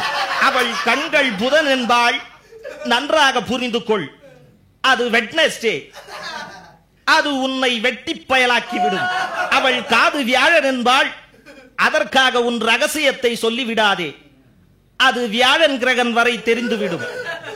அவள் மூக்கு வெள்ளி என்பாள், அதற்காக மூக்கோடு மூக்கு வைத்து உரசாதே, அவள் உன் மூச்சை நிறுத்தி விடுவாள். அவள் கூந்தல் சனி என்பாள், நீ சரி என்றால் அன்று முதல் உனக்குத்தான் சனி. மொத்தத்தில் உன் வீக்கில் உன்னை வீக்காக்கி விடுவாள். ஒரே வாரத்தில் உன்னை வாரி விட்டு விடுவாள். ஜாக்கிரதை. பெண் என்றால் பேயும் இறங்கும் என்பார்கள், நீ இறங்கி விடாதே, பிறகு உன்னை காக்க யாராலும் முடியாது. இந்த கவிஞனின் கற்பனைக்கு நான் கைதட்டுகிறேன். ஒரே வாரத்தில் ஒரு பெண்ணின் குணத்தை விரிவுபடுத்தி எழுதிய இந்த கவிதையை நான் பரிசுக்குரிய கவிதையாக தேர்ந்தெடுத்து வைத்துக் கொள்கிறேன். இதை நான் ஒத்துக்க மாட்டேன். ஆறு அது ஆழம் இல்ல, சேரும் கடல் ஆழம் இல்ல, ஆழம் எது ஐயா, அந்த பொம்பள மனசுதான் ஐயா. ஆழம் எது ஐயா, அந்த பொம்பள மனசுதான் ஐயா அப்படின்னு பாடி இருக்கிறாங்கய்யா. அப்பேற்பட்ட புரிஞ்சு கொள்ள முடியாத பெரிய புதிர் தான் பெண்ணுடைய மனசுன்னு சொல்லியிருக்கிறாங்க. அப்பேற்பட்ட பெண்ணை பத்தி தவறா பேசின இந்த கவிதையை நான் ஒத்துக்க மாட்டேன்னு சொல்லி முடிக்கிறேன். செக்ரட்டரி, அடுத்த கவிதையை படிக்க சொல்லியா. அடுத்து உங்கள் மத்தியிலே கவிதை பேச வருகிறார் பிசிறு கவிஞர் பிசிராந்தையார். சபையோர்க்கு என் இனிய வணக்கங்கள். நான் இந்த கவிதை போட்டியில் பேசவிருக்கும் தலைப்பு மன்னிக்கவும், தொலைக்காட்சி பெட்டி. தொலைக்காட்சி பெட்டி இருந்தாலும் தொல்லை, இல்லை என்றாலும் தொல்லை. பார் சோப்பில் இருந்து நாம் பார்க்காத சோப்பு வரை நம் பாத்ரூமிற்கு வரவழைக்கும் பெட்டி தொலைக்காட்சி பெட்டி. மன்னிக்கவும், தொலைக்காட்சி பெட்டி. நம் பற்களின் பாதுகாப்பிற்கும் பெண்களின் கூந்தல் வளர்ச்சிக்கும் பல பேஸ்டுகளையும் பல ஷாம்புகளையும் அறிமுகப்படுத்தி நம்மை குழப்பத்திற்கு ஆளாக்கும் பெட்டி தொலைக்காட்சி பெட்டி. நாம் சோகமாக இருக்கும் போதெல்லாம் சிரித்துக் கொண்டிருக்கும், நாம் சிரிக்க நினைக்கும் போது நம்மை சோகத்திற்கு அழைத்து செல்லும் பெட்டி தொலைக்காட்சி பெட்டி. உலக கோப்பை கிரிக்கெட்டில் விக்கெட் வீழ்ந்து விடுமோ என்று உற்று நோக்கும் போது தடங்களுக்கு வருந்துகிறோம் என்று மன்னிப்பு கேட்கும் பெட்டி தொலைக்காட்சி பெட்டி. இந்திக்கு தமிழ் சாயம் பூசி நாடகம் என்ற பெயரில் நம்மை நரநரக்க வைக்கும் பெட்டி தொலைக்காட்சி பெட்டி. நம்ம வீட்டு பெண்களை சத்தமில்லாமல் தன் வசப்படுத்திக் கொள்ளும் பெட்டி தொலைக்காட்சி பெட்டி. நாம் பார்த்து வெறுத்த சினிமாவையே மறுபடியும் பார்க்க சொல்லும் பெட்டி இரக்கமில்லாத பெட்டி தொலைக்காட்சி பெட்டி. நாம் பார்த்து பார்த்து நோகும் போது கடைசியில் செய்தி சொல்லும் விலைவாசியை நினைவிற்கு கொண்டு வரும் பெட்டி தொலைக்காட்சி பெட்டி. எப்படி முடிப்பது என்று தெரியாமல் 3 வருட தொடரை இன்னும் தொடர்வது நம் தொலைக்காட்சி பெட்டி. தொலைக்காட்சி பெட்டி இருந்தாலும் தொல்லை, இல்லை என்றாலும் தொல்லை. தொலைக்காட்சி பெட்டி இருந்தாலும் தொல்லை, இல்லை என்றாலும் தொல்லை. அவர் பேச்சிலே பிசிறிருந்தாலும் அந்த கவிதையிலே உசரக்கிறது. இன்று டிவி பெட்டினால குழந்தைங்க ஸ்கூலுக்கு போக மாட்டேங்கிறாங்க, பொம்பளைங்க வீட்டு வேலை செய்ய மாட்டேங்கிறாங்க. அதை மிக தெளிவான முறையில் எடுத்து சொன்ன அந்த கவிதையை பரிசுக்குரிய கவிதையாக இருக்க வேண்டும் என்று நான் தேர்ந்தெடுத்து வைத்துக் கொள்கிறேன். என்ன அழகா பேசினாரியா, என்ன அழகா கவிதை பாடினாரியா. இவர் பாடின கவிதை நல்லா இல்லைன்னு பரவாயில்ல, ரொம்ப அழகா பிசுரோட பேசினாரு. அந்த தம்பியோட அட்ரஸ் எனக்கு கொஞ்சம் சபா செக்ரட்டரி வாங்கி தரணும். ஏன்னா கின்னஸ் புத்தகத்தில் சொல்லி இவருக்கு ஒரு அவார்டு வாங்கி தரலாம். இவர் கவிதைக்கு பரிசு இல்லைன்னு பரவாயில்ல, இவர் பேசின பிசுருக்கு கட்டாயம் பரிசு உண்டு. அடுத்த கவிதைக்கு ஆடை கட்ட வருகிறவர் தூரல் கவி துளசிமணி. காதலித்துப்பார், காதலித்துப்பார், உன் கண்கள் குமரிமுத்தாகும், உன் வாய் பான்பராக் போட்டுக் கொள்ளும், அதையும் தொலைத்து விட்டு அவள் பின்னே அலைவாய். காதலித்துப்பார், காதலித்துப்பார், மாலையிலே பல் துலக்குவாய், காலையிலே கண் உறங்குவாய், காவியிலே உப்பை போடுவாய், உப்பை மறந்துவிட்டு உப்பு சப்பில்லாத உப்புமாவை தின்பாய். காதலித்துப்பார். சட்டையை மட்டுமே மாட்டிக்கொண்டு பேண்டை மறந்துவிட்டு பேங்கிற்கு போவாய், அங்கே டோக்கனை தொலைத்து விட்டு ஏக்கத்துடன் நிற்பாய். காதலித்துப்பார். நண்பா, காதலித்துப்பார். பஸ் ஸ்டாண்டில் தேவடு காப்பாய், பல்லவனில் பயணம் செய்வாய், பயணச்சீட்டை மறந்துவிட்டு படிக்கட்டில் நின்று கொண்டு அவளுக்கு பாடி காட்டாயிருப்பாள். செக்கிங் வந்தாலும் 20 ரூபாய்க்கு செக் எழுதி தரட்டுமா என்று சிரித்துக் கொண்டே கேட்பாய். காதலித்துப்பார் நண்பா, காதலித்துப்பார். உன் பாக்கெட் மணி அவளுக்கு ஜாக்கெட் மணியாகும். அவளை பிராக்கெட்டில் போட உன் பிராஸ்லெட் கூட சேட்டு கடைக்கு போகும். காதலித்துப்பார். பஸ்ஸுக்குள்ளே உன் படம், உன் படத்திற்கு பின்னாலே அவள் படம். தினமும் 100 முறை திருப்பி திருப்பி திருப்பி பார்ப்பாய். தப்பு தப்பாய் கவிதை எழுதுவாய். அதையும் 100 முறை திருப்பி திருப்பி நீ படித்தாலும் அந்த தப்பு உனக்கு தெரியாது. காதலித்துப்பார் நண்பா, காதலித்துப்பார். பீச்சுக்கு போவாய், அங்கே பேச்சுவார்த்தை நடக்காது.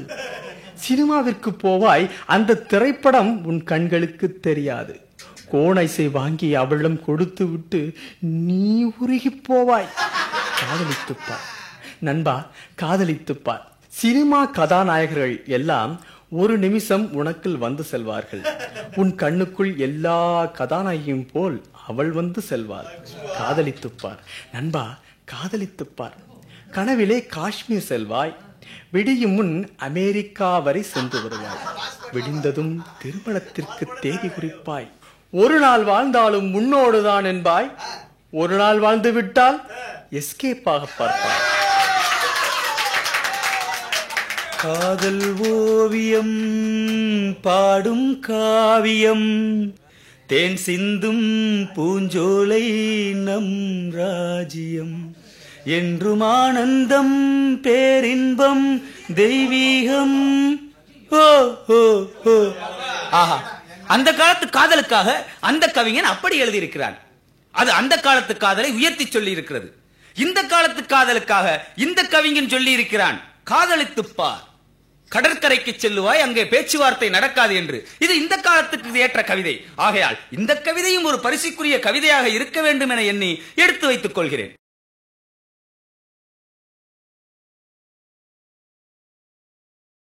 காதலித்துப்பார். கடற்கரைக்கு செல்லுவாய், அங்கே பேச்சுவார்த்தை நடக்காது என்று. இது இந்த காலத்துக்கு ஏற்ற கவிதை. ஆகையால் இந்த கவிதையும் ஒரு பரிசுக்குரிய கவிதையாக இருக்க வேண்டும் என எண்ணி எடுத்து வைத்துக் கொள்கிறேன். காதலிலே தோல்வியுற்றான் காளை ஒருவன், கடந்த பின்னே அமைதி எங்கு பெறுவான். இப்படிதான் சொல்லியிருக்கிறாங்க. காதலில் ஈடுபட்டு அமைதி எங்கேயா கிடைக்கும்? பெரியவங்களா பார்த்து ஏற்பாடு பண்ற கல்யாணம் தான் ஏன் கடைசி வரைக்கும் நிலைச்சு நிற்கும்.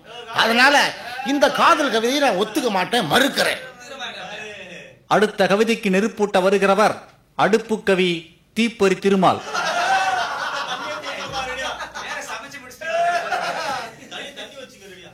மனைவி உன்னிடம் அல்வாவை எதிர்பார்ப்பாள்.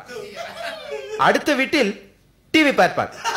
நீ லேட்டாக சென்று விட்டால் ஏன் லேட் என்று கோபமாக கேட்பார். நீ அர்ச்சனா ஸ்வீட் கொடுத்தால் அன்போடு வரவேற்பார். புது புடவை ஒன்று கேட்பால். நீ எடுத்து கொடுக்க அழைத்து சென்றால் புடவை கடையே விலைக்கு கேட்பார். நைட்டி ஒன்றுக்கு வேண்டும் என்பால் இல்லை என்றால் சொல்லிவிட்டால் உன்னை நைட்ல வேண்டாம் என்பாள். கமலஹாசன் படம் அழித்து போன்பால். நீ கரெக்டாக செய்யவில்லை என்றால் உன் கண்ணில மண்ணை தூவி காலை ஷோ சென்று விடுவார். மல்லிகை வேண்டும் என்பால். மறந்து விட்டேன் என்று சொன்னால் உன்னை நாரை கீழ்த்து விடுவார்.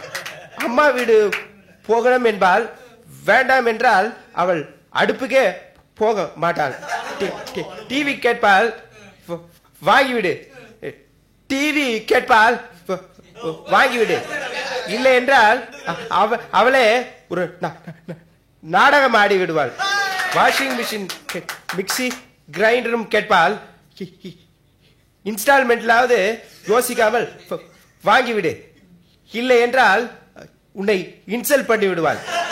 இத்தனையும் கொடுத்து ஒரே ஒரு குழந்தை வேண்டும் என்று நீ கேட்டால் அடுத்த வருடம் பார்க்கலாம், தள்ளிப்படு என்பாள். இவள் தான் மனைவி.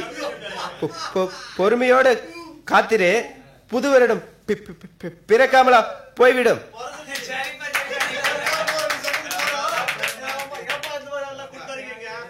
போதும்பா போதும்.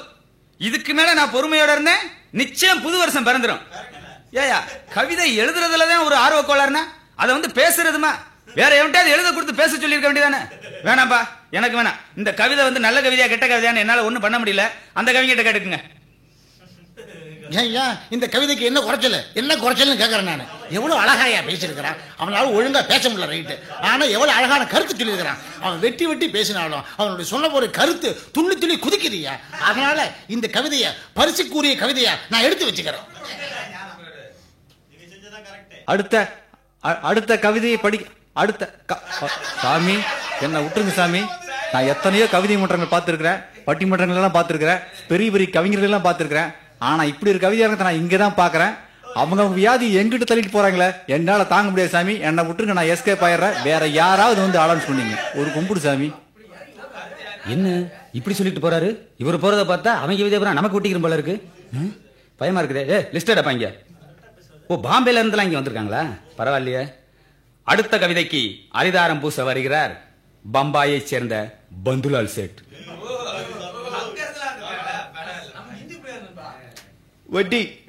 வட்டிக்கு பத்தி கவிதை படிக்க வந்திருக்கு பாம்பே பந்துலால் சேட். வட்டி பத்தி குட்டிய கவிதை படிக்க வந்தது. ஆனா குட்டி கவிதை வட்டி போட்டு பெரிய கவிதை ஆயிடுச்சு. வட்டி அது வந்தா வாங்கலாம் ஒரு புட்டி, வச்சுக்கலாம் ஒரு குட்டி, அது எல்லாம் இருந்தா நீ ஆயிடுவே போண்டி. வா வா, கியா பாத் ஹை. முன்சாமி வீட் மேலே கல்யாணம், முன்சாமிக்கு வீட் மேலே கல்யாணம், அதுக்கு முன்சாமிக்கு இல்லே வருமானம். நெல்மை தெரிஞ்சு சேட் வட்டிக்கு தராம் பணம், அதனால முடியுது அங்க திருமணம். கியா கியா பாத் ஹை, கியா பாத் ஹை. வட்டிக்கு ஒரே அறிவை போலே நீ வல்றே அதுக்கு வளரும், அதனாலே உன் நெல்மை உயரும். வட்டி இந்த வார்த்தை கேட்டு பணம் கொத்தவன்கி தெம்பு, வாங்கியவன்கி வரும் மாசம் மாசம் வம்பு. இதை குறைஞ்ச வட்டிக்கு வாங்கினா வாழ்க்கையில உன்கி ஜம்பு, இல்லைன்னா நீ செறிஞ்சிடுவே என்னை நம்பு. வட்டி எங்கும் வட்டி, எதிலும் வட்டி, டெய்லிக்கு வட்டி, வீக்லிக்கு வட்டி, மந்த்லிக்கு வட்டி, எல்லாமே வட்டி. நடுவர் சார், நீ ஒரு மாசம் வட்டி பாக்கி. வட்டி உன்னை வாட்டுது, வாட்டும் வட்டி ஏறுகிது. வட்டி உன்னை வாட்டுது, வாட்டும் கி வட்டி ஏறுது. உன் நிலைமே கீழே இறங்குது, இதுக்கு மேலே சேட் மனசு தாங்காது, சேட் வீட் மேலே போய் தூங்குது. வரான், மாப் கரோ, நமஸ்கார்.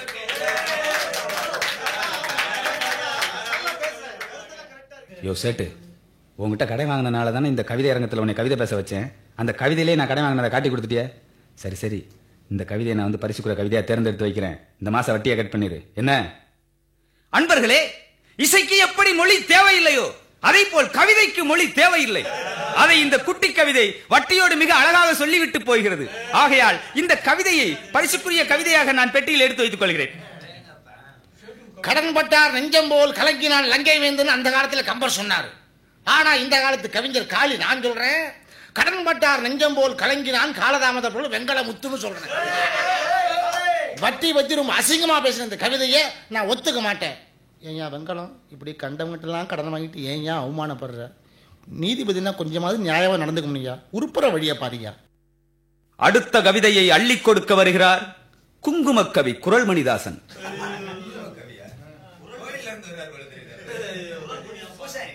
குழந்தை குழந்தை என்றால் எனக்கு பயம். டெஸ்ட் டியூப் குழந்தை என்றால் எனக்கு ரொம்ப பயம். அந்த குழந்தை டாக்டர் ஆனால் எத்தனை பேரை கொல்லப் போகிறதோ, அதற்கு எவ்வளவு பீஸ் கேட்கப் போகிறதோ. அந்த குழந்தை என்ஜினியர் ஆனால் எத்தனை பாலம் உடையப் போகிறதோ, எத்தனை பில்டிங் பாதியில் நிற்கப் போகிறதோ. குழந்தை என்றால் எனக்கு பயம். டெஸ்ட் டியூப் குழந்தை என்றால் எனக்கு ரொம்ப பயம்.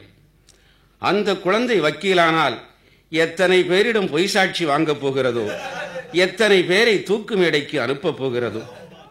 அந்த குழந்தை போலீஸ் ஆனால் எத்தனை பேரிடம் மாமூல் வாங்கப் போகிறதோ, எவ்வளவு பெரிய கொலை கேஸ் போட்டு உள்ளே தள்ளப் போகிறதோ. குழந்தை என்றால் எனக்கு பயம். டெஸ்ட் டியூப் குழந்தை என்றால் எனக்கு ரொம்ப பயம். அந்த குழந்தை நடிகரானால் எத்தனை கோடிக்கு வரிவாக்கி வைக்கப் போகிறதோ, அது நடிக்கும் போதே எத்தனை பேரை சாகடிக்கப் போகிறதோ. அந்த குழந்தை சாமியாரானால் எத்தனை பெண்களுக்கு குழந்தை வரம் கொடுக்க போகிறதோ, எத்தனை லிங்கம் எடுக்க போகிறதோ. குழந்தை என்றால் எனக்கு பயம். டெஸ்ட் டியூப் குழந்தை என்றால் எனக்கு ரொம்ப பயம். அந்த குழந்தை வீரப்பனானால் எத்தனை சந்தன மரங்களை வெட்டப் போகிறதோ, எத்தனை சப் இன்ஸ்பெக்டர்களை சுடப் போகிறதோ. அந்த குழந்தை அரசியல்வாதியானால் எத்தனை கோடிக்கு ஊழல் செய்ய போகிறதோ, எத்தனை வருடம் உள்ளே இருக்க போகிறதோ. குழந்தை என்றால் எனக்கு பயம். டெஸ்ட் டியூப் குழந்தை என்றால் எனக்கு ரொம்ப பயம். அந்த குழந்தை சினிமா டைரக்டர் ஆனால் எத்தனை கதைகளை கெடுக்கப் போகிறதோ, எத்தனை கதாநாயகிகளை கெடுக்கப் போகிறதோ. அந்த குழந்தை சினிமா இசையமைப்பாளரானால் எத்தனை டியூன் உல்டா பண்ண போகிறதோ, எத்தனை பேர் காதை செவிடாக்கப் போகிறதோ. குழந்தை என்றால் எனக்கு பயம். டெஸ்ட் டியூப் குழந்தை என்றால் எனக்கு ரொம்ப பயம். அந்த குழந்தை ஆட்டோ டிரைவரானால் மீட்டரில் எவ்வளவு சூடு வைக்கப் போகிறதோ, ரோட்டில் எத்தனை நாயை சாகடிக்கப் போகிறதோ. அந்த குழந்தை பஸ் கண்டக்டர் ஆனால் எத்தனை பேரை செக்கிங்கில் மாட்ட வைக்கப் போகிறதோ, எத்தனை பேருக்கு சில்லறை பாக்கி வைக்கப் போகிறதோ. குழந்தை என்றால் எனக்கு பயம். டெஸ்ட் டியூப் குழந்தை என்றால் எனக்கு ரொம்பவும் பயம். ஆமாம், உங்களுக்கு?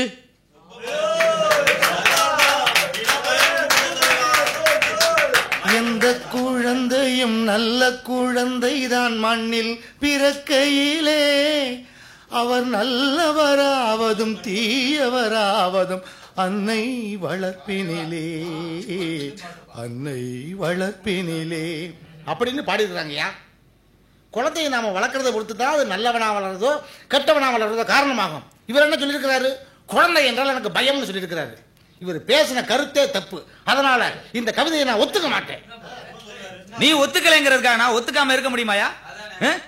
என்ன அழகான முறையில் அவர் கவிதை எழுதியிருக்காரு. குழந்தை என்றால் எனக்கு பயம், டெஸ்ட் டியூப் குழந்தை என்றால் ரொம்ப பயம் இருக்காரு. குழந்தைய பார்த்து பயந்தாயா இந்த கவிஞன்? அந்த பயத்துல ஒரு நியாயம் இருக்கு. எப்படின்னு கேக்குறியா?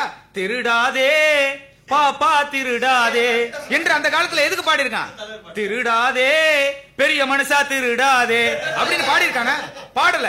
ஏன்? 5ல வளையாதது 50ல வளையாதுங்கிறதுக்காக குழந்தைய சின்ன பிள்ளையிலே திருட்டு பழக்கம் ஏற்பட்டுரும். அதனாலதான் குழந்தைய பார்த்து பயப்படுறேன்னு மிக அழகான முறையில் எழுதியிருக்கான் அந்த கவிஞன். சொல்லாதே. நீ பேப்பரை பாக்குறா இல்லையா? எவ்வளவு பெரிய மனுஷன் நினைச்சுக்கிட்டு இருந்தோமோ அவளை சின்னத்தனமா தப்பு எல்லாம் பண்ணிக்கிட்டு இருக்கிறான். பார்த்தல நீ? அவனை சின்ன பிள்ளைல அவங்க அம்மா அப்பா வளர்க்காம விட்டனாலதான் இன்னைக்கு பெரிய மனுஷனாகி பெரிய லெவல்ல கொள்ளையடிக்கிறான். அதுதான் நானும் சொல்றேன். வளர்க்க வேண்டிய வீட்டுலதான் குழந்தைங்களுடைய எதிர்காலம் இருக்குதுன்னு சொல்றேன். அதனாலதான் நான் சொல்றேன், திருடாதே பாப்பா திருடாதேன்னு சொல்லி இருக்கான். குழந்தை திருடுங்கிறதுக்காக இந்த கவிஞன் குழந்தைய பார்த்து பயப்படுறான். அதுதான் தப்புன்னு சொல்றேன். எந்த குழந்தையும் மண்ணில் பிறக்கையில் நல்ல குழந்தை தான். எப்படியா நல்ல குழந்தை? நல்ல குழந்தையா இருந்தா திருடாதே பாப்பா திருடாதேன்னு ஏன் அவன் பாடி இருக்க? நான் ஒத்துக்க மாட்டேன். நான் ஒத்துக்கிறேயா? நான் ஒத்துக்க மாட்டேன். நீ ஒத்துக்கலன்னா எனக்கு என்ன? சபாகாரனை கூப்பிடியா? எங்க அந்த சபாகாரன்? சபா வாயாங்க. சபா எங்க அவங்க? கூப்பிடியா? அமைதி அமைதி அமைதி அமைதி அமைதி என்று நடுவரே அமைதியா இருங்க. ஏன் இப்படி உயிர் எடுக்கிறீங்க? கவிஞருக்கு பார்க்க வரல. ரசிகர்களே, தடங்களுக்கு வருந்துகிறோம்.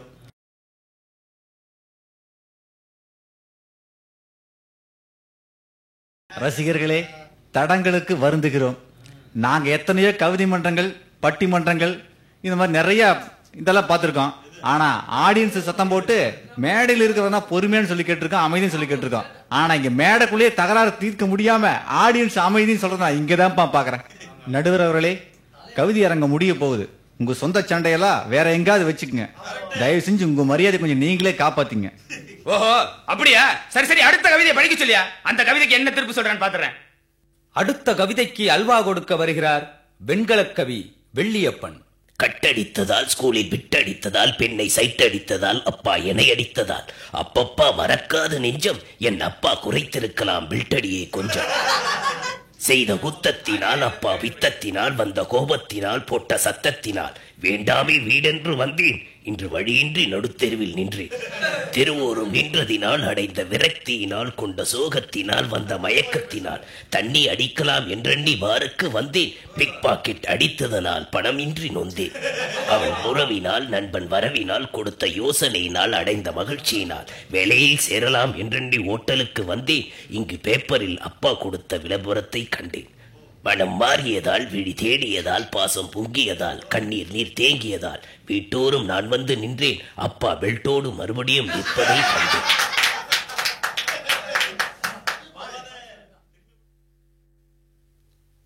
என்ன கவிதை கேட்கிறேன். ஏயா கவிதை எதுக்கு எழுதணும்னு ஒரு விவசாய வேணாம்? உங்க அப்பா உன்னை வீட்டு விட்டு எழுதிட்டாங்க, நீ வந்து வெளியே கஷ்டத்தை கவிதை எழுதி கொண்டு வந்து படிப்ப, நாங்க வந்து அதுக்கு தீர்ப்பு சொல்லணும். இந்த கவிதை எல்லாம் பரிசு பெறும் நினைச்சு நீ வந்து படிச்சுக்கிட்டு இருக்க. இது ஒரு கவிதைன்னு சொல்லி படிக்க வந்துட்டாங்க முட்டாள். எதுக்கா முட்டாள் பேசிட்டு இருக்கிற? ஏன் அவன் கவிதை இல்லையா தப்பு? ரொம்ப அழகா எழுதிருக்கிறாரியா. வீட்டை விட்டு வெளியில வந்து பார்த்தா எவ்வளவு கஷ்டம் இருக்கும் அதை பத்தி உணர்ந்து எழுதிருக்கிற கவிதை. ஒரு வாரம் வீட்டு விட்டு வெளியில வந்து பாரியா, அவனுக்கு புரியும். கொஞ்சம் அடக்கி பேசு. நான் எதுக்கு வீட்டு விட்டு வெளியே வரணும்? அவன் அவங்க அப்பா பெல்ட்டால் அடிச்சாங்கிறதுக்கு வெளியே வந்துட்டேன். நான் வந்து என் குடும்பத்தையே பெல்ட்டால் அடிப்பேன். நான் வீட்டை விட்டு வெளியே வர மாட்டேன். நான் எதுக்கு வீட்டை விட்டு வெளியே வரணும்? வாயாளைக்கு பேசியா? என்ன வாயா பாயன் பேசிட்டு இருக்கிற? மூத்த கவிஞன் நானு. மூத்த கவிஞனா இருந்து என்ன பண்ண நீ? மூத்த கவிஞனுக்கு இந்த சின்ன விஷயம் தெரியல. இந்த கவிஞனை பார்த்து வீட்டை விட்டு வெளியே போன்னு சொல்லிட்ட. ஏயா நீ சினிமால பிஸியா இருக்கலாம், நீ பேச்சர்ல லிரிக் எடுக்கலாம், செல்லுலார்ல டியூன் கேட்கலாம். ஆனா நான் வருஷத்துக்கு ஒரு கவிதை எழுதுறேன். நான் என்ன இழிச்சவனா? இப்படி இழிச்ச கவிஞனா? இப்படி நீ பேசுறதுல உனக்கு வருஷத்துக்கு ஒரு படம் கிடைக்காதியா? ஏய் தொழிலை பத்தி பேசாத. பேசாத நீ. காளி. ஏய் சபா. யோ அடிக்கடி என்னைய போட்டு எழுதிட்டு இருக்கீங்க? என்ற மண்டி போட்டு உருட்டிட்டு இருக்கீங்க. முடியாது குட்டா. டேய் வெங்கலம் இப்படி பேசுன பித்ரா ஆயிடுவேனே. யோ காளி, இதுக்கு மேல நீ ஏதாவது ஒரு வார்த்தை பேசுன காளி உன்னை கோழி மாதிரி அடிச்சு போய் ஜாக்கிரதை. ஏய் ஏய் சார் நிறுத்துங்க சார், நிறுத்துங்க. ஐயோ ஆடி சார் ஸ்டேஜ் கொண்டு இருக்கா, கொஞ்சம் தயாரா நிறுத்துங்க சார். அடுத்த கவிதையை படிக்க வருவது நெல்லை முத்துவேந்தன். இந்த கவிதையை முடிக்க நான் வச்சுக்கிறேன். குற்றாலம். குற்றாலம் எங்க இருக்கிறது தெரியுமா? தென்காசிக்கு தெற்கே, செங்கோட்டைக்கு வடக்கே. தென்காசிக்கும் செங்கோட்டைக்கும் இடையே இருப்பதான் குற்றாலம். இப்போது புரிகிறதா புலவா? குற்றாலம் குற்றாலத்தில் தான் இருக்கிறது. குற்றாலம் அந்த அருவிக்கு தண்ணீர் சப்ளை செய்வது யார்? மெட்ரோ வாட்டரா, மினரல் வாட்டரா, இல்லை அப்போலோ வாட்டரா?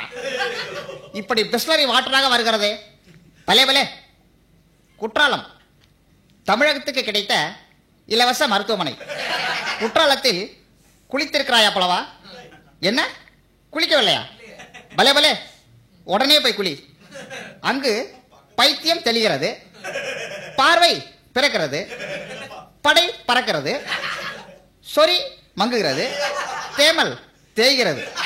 அதனால் தான் கூறுகிறேன், குற்றாலம் தமிழகத்துக்கு கிடைத்த இலவச மருத்துவமனை. ஏ நக்கீரா, இந்த குற்றாலத்தை குற்றாலம் என்று கூறுவது பொருள் குற்றம் அல்லவா? அதனால் தான் நான் சொல்கிறேன், இன்று முதல் இது குற்றாலம் அல்ல, நிரபராதி ஆலம். பலே பேரு பிரமாதமா இருக்க. இந்த நிரபராதி ஆலத்தை வருடத்துக்கு 9 மாதம் சரி வைப்பது யார்? சிபிஐ இருக்குமோ? அருவி இவ்வளவு வேகமாக வருகிறது. ஓ 3 மாதம் ஜாமீனில் வருகிற சந்தோஷமா? டிரைனேஜில் கலக்க போகும் தண்ணீருக்கு இத்தனை சந்தோஷமா? பலே பலே.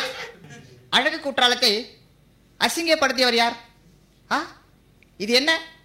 பீர் பாட்டில், பிராந்தி பாட்டில், விஸ்கி பாட்டில், பான்பராக் பாக்கெட் கூட கிடக்கிறது.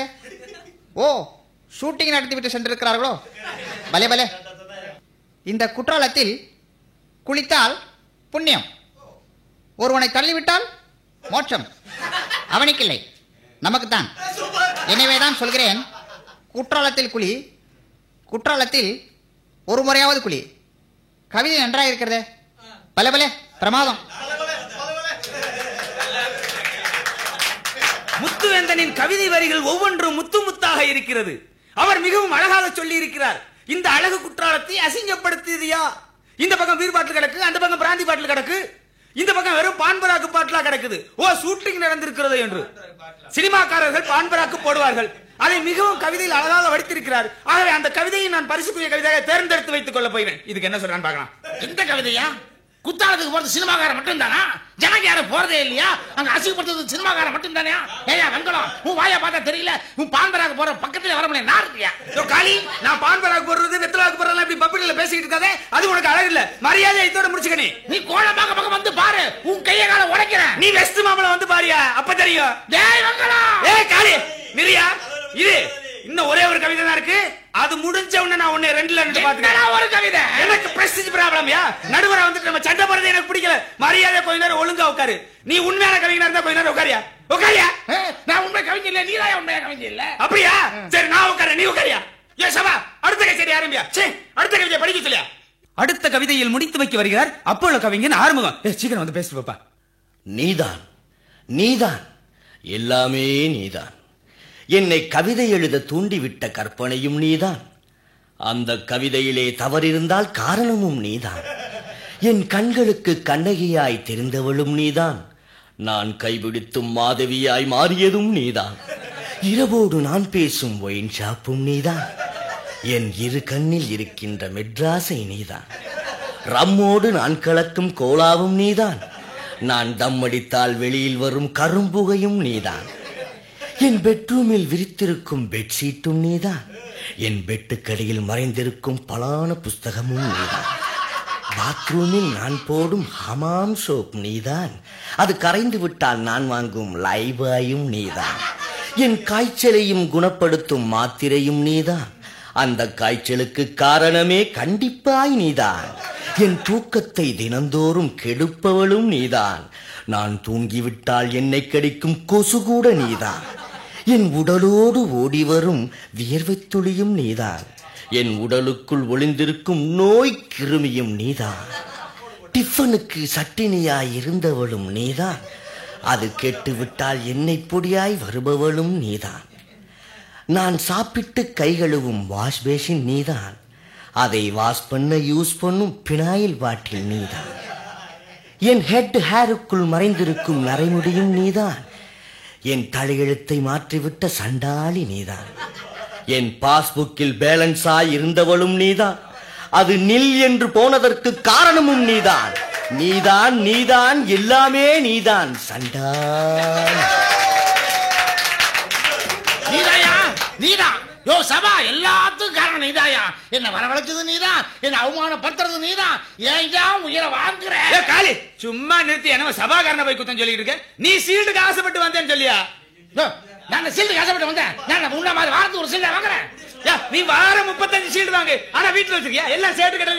என்ன பத்தி காளி, சும்மா நிறுத்து காளி. இது பேசி பேசுறீங்க கல்லறல. மரியாதை சும்மா நிறுத்து காளி. எவன்டா காளி வந்து பேசுறாங்க? யாரோ போலீஸ் போன் பண்றாங்கன்னா அவங்க புடிச்சானா முடி தடிலனா நம்ம எஸ்கேப் ஆயிலனா வாங்கடா.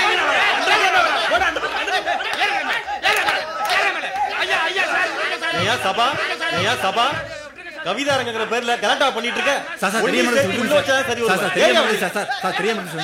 அதெல்லாம் முடியாது. வணக்கம். சிறப்பு செய்தி அறிக்கை.